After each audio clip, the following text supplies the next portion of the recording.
Hello everyone, you are watching Chemistry Point of View by Shikha Brol. Welcome back to my YouTube channel.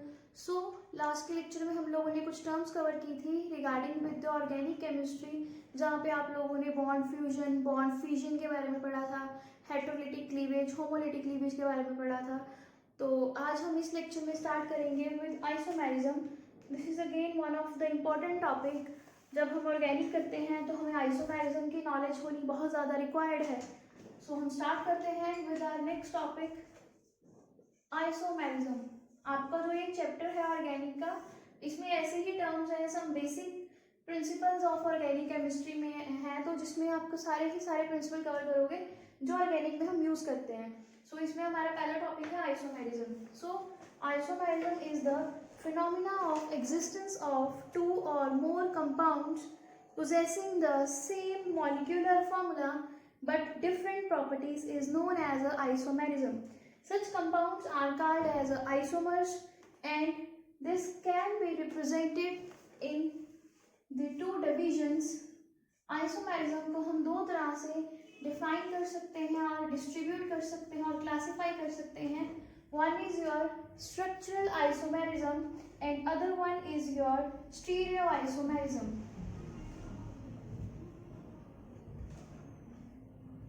Structural and stereoisomerism. So isomerism is of two types, structural and stereoisomerism. Further अगर हम इसके division की बात करें तो structural isomerism further 4 parts में divided है। One is your chain isomerism, second one is your position isomerism, third one is your functional group isomerism, and the last one is your metamerism. ये हमारे 4 types हैं structural isomerism की। इसके अलावा stereo isomerism भी 2 types में divided हैं। One is your geometrical isomerism and the second one is your stereo isomerism, जिसमें आपकी सेकेंड टाइप रहती है ऑप्टिकल आइसोमेरिज्म।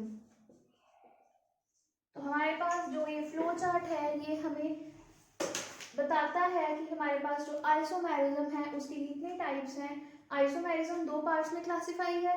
फर्दर जो स्ट्रक्चर है वो 4 पार्ट्स में डिवाइडेड है और जो स्टीरियो है वो 2 पार्ट्स में डिवाइडेड है।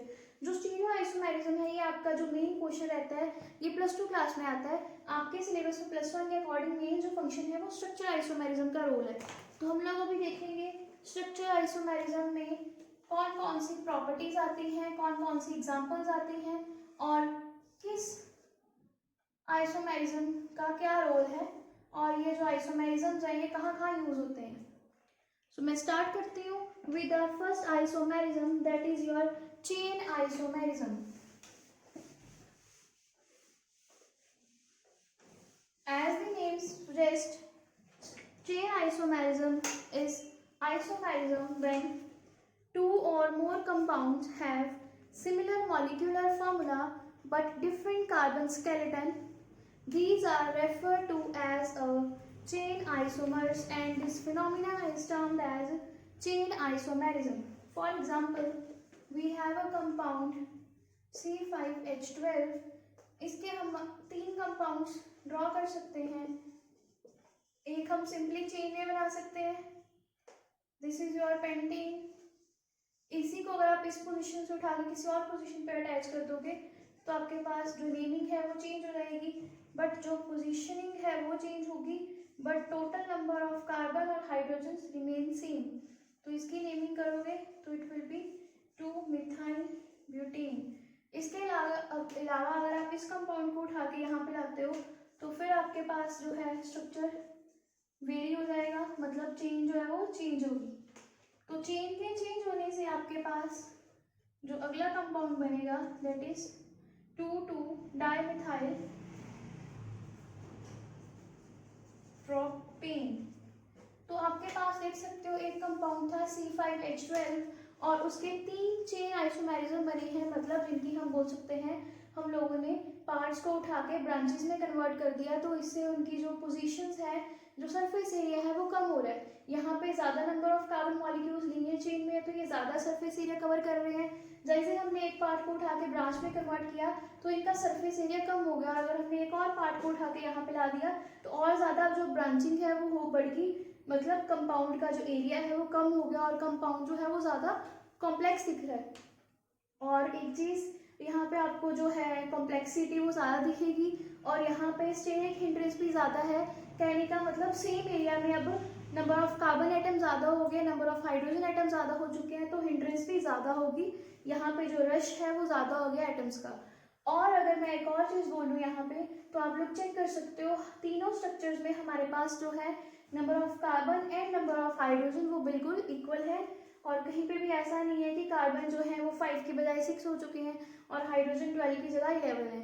So this is isomerism. Isomerism का सिंपल मतलब ही ये है कि फॉर्मूला सेम रहे बट स्ट्रक्चर वेरी कर सकता है, और यही चीज़ यहाँ पे हो रही है स्ट्रक्चर आइसोमेरिज्म में। स्ट्रक्चर डिफरेंट है बट फॉर्मूला रिमेन्स सेम। तो ये था आपके first type of structure isomerism में chain isomerism. After this our second type of isomerism, that is your position isomerism. So as the name suggests, here the position of the atoms changes.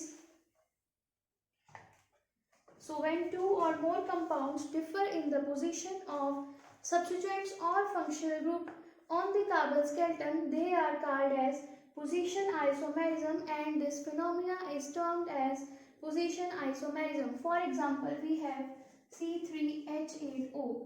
हमारे पास 3 carbon है, 8 hydrogen और 1 oxygen है, और इसको हम जब represent करेंगे तो हमारे पास 2 वेज है रिप्रेजेंटेशन के। आइदर हमारे पास ऐसे अल्कोहल आ सकती है प्रोपेनॉल, और अगर ये अल्कोहल अपनी इस पोजीशन से चेंज होके इस पोजीशन पे आ जाती है कार्बन के, तो फिर हमारे पास जो नेमिंग है वो अगेन चेंज हो जाएगी, बट दोनों केसेस में carbon hydrogen and oxygen remain same. This is your position isomerism. OH ने अपनी पोजीशन चेंज की और कंपाउंड का नाम चेंज हो गया, फॉर्मूला जो है आपका सेम रहा, स्ट्रक्चर वेरी कर गया। तो यहाँ पे इसका नाम था प्रोपेनॉल, और यहाँ पे आपके पास क्या बन गया इसका नाम, प्रोपेन-2-ओल, बिकॉज सेकेंड पोजीशन पे आपके पास OH ग्रुप आ चुका है। इसके बाद हमारी थर्ड टाइप ऑफ आइसोमेरिज्म है, that is your functional group isomerism. So when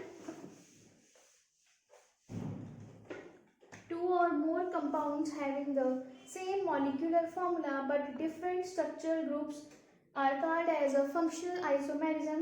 This phenomena is termed as a functional group isomerism. For example, C3H6O, हमारे पास एक ये फॉर्मूला है, और इसके जब हम स्ट्रक्चर आइसोमर बनाएंगे तो हमारे पास दो ऑप्शंस हैं। हम या तो इसको इस तरह से बना सकते हैं, this is your ketone group, तो ये बन गया प्रोपेनॉन, और या फिर इस ग्रुप को जो फंक्शन ग्रुप है उसको वेरी करवा सकते हैं हम, और हम कुछ इस तरह से कंपाउंड बना सकते हैं।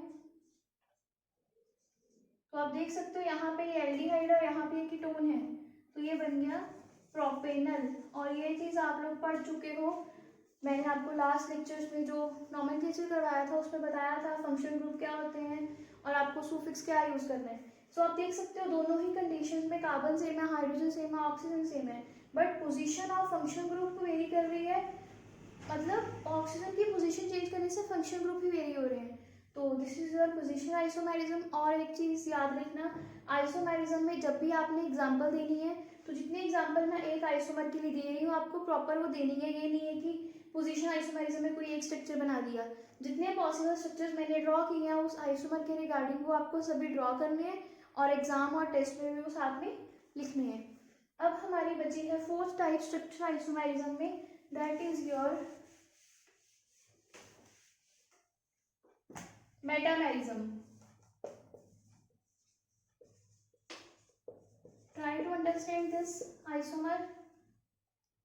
It arises due to different alkyl chain on the either side of the functional group in the molecule. यहाँ पे हम लोगों ने जो चेंज देखना है वो किसके कारण आ रहा है, अल्काइल चेन के कारण। अल्काइल चेन मतलब हाइड्रोकार्बन चेन जिसमें कार्बन और हाइड्रोजन होंगे।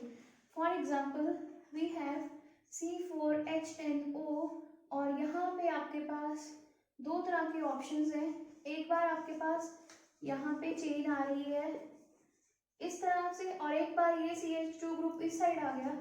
तो आप देख सकते हो ये जो आइसोमर है ये बहुत से बच्चों को समझ में नहीं आता कि इसमें फर्क क्या है। फॉर्मूला तो सेम ही दिख रहा है हमें और फंक्शन ग्रुप भी सेम है। So change is this only कि ऑक्सीजन के लेफ्ट हैंड साइड पे पहले एक CH3 ग्रुप था और राइट हैंड साइड पे 3 CH3 ग्रुप थे। अब क्या हुआ, दूसरे आइसोमर में एक CH2 ग्रुप इधर चला गया तो ऑक्सीजन की इस साइड भी 2 ग्रुप आ गए और ऑक्सीजन के उस साइड भी 2 ग्रुप आ गए। और यही होता है मेटामेरिज्म आइसोमर। और ये आप याद रखना, इसकी नेमिंग जब आप करोगे तो आपको ध्यान रखना है कि फंक्शन ग्रुप किस साइड है उसके अकॉर्डिंग नेम करोगे। तो CH3 ग्रुप किधर है, यहाँ पे आपके पास CH3 ग्रुप एक इस साइड है और 3 ग्रुप उस साइड है। तो इसका जो आप नाम लिखोगे that will be your methoxy propane. Methoxy propane, ये मिथॉक्सी ग्रुप है पूरा और ये प्रोपेन 3 कार्बन। यहाँ पे आपके पास देख सकते हो इथॉक्सी ग्रुप आएगा, इथॉक्सी इथेन, इसको हमने लिखा इथॉक्सी ग्रुप और ये इथेन। तो आप देख सकते हो सिर्फ पोजीशंस चेंज होने के कारण जो कंपाउंड है उनकी नेमिंग जो है वो चेंज हो चुकी है, उनकी आईयूपीएसी चेंज हो चुकी है। और हम बोल सकते हैं कि these both are isomers. Isomers को अगर सिंपल लेमन लैंग्वेज में बोले तो ये दोनों भाई भाई हैं, दोनों के पास same hydrogen same carbon same oxygen है, but difference is of because of the positions. यहाँ पे 3 ग्रुप है कार्बन के, एक यहाँ पे है और अगले केस में यहाँ पे 2 कार्बन आ गए और यहाँ पे भी 2 कार्बन। तो ये जो दोनों ग्रुप हैं, ये दोनों जो एग्जांपल्स हैं, these examples are the example of metamerism isomer. So ये थी आपके पास type of structure isomerism. I hope आपको आइसोमेरिज्म का टॉपिक क्लियर हो गया होगा और इसकी जो टाइप्स हैं 4 की 4 अच्छे से पता लग चुकी होगी। अब मैं आपको थोड़ा सा बता देती हूँ स्टीरियो आइसोमेरिज्म के बारे में। जो आपके पास स्टीरियो आइसोमेरिज्म है वो बेसिकली है क्या।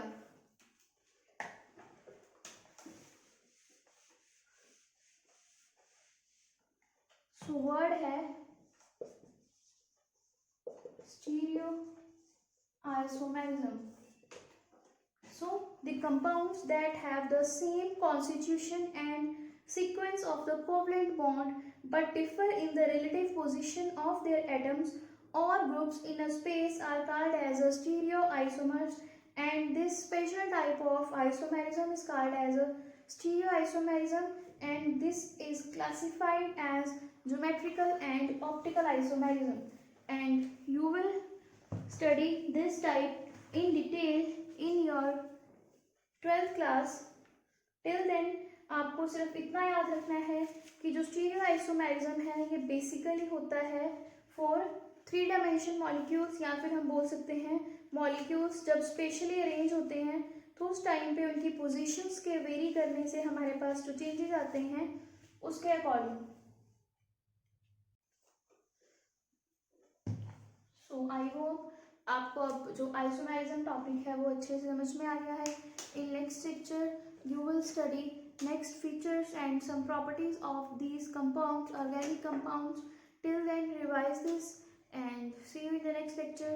Don't forget to subscribe my channel, share it with your friends. See you in the next lecture. Till then, bye bye. Thank you.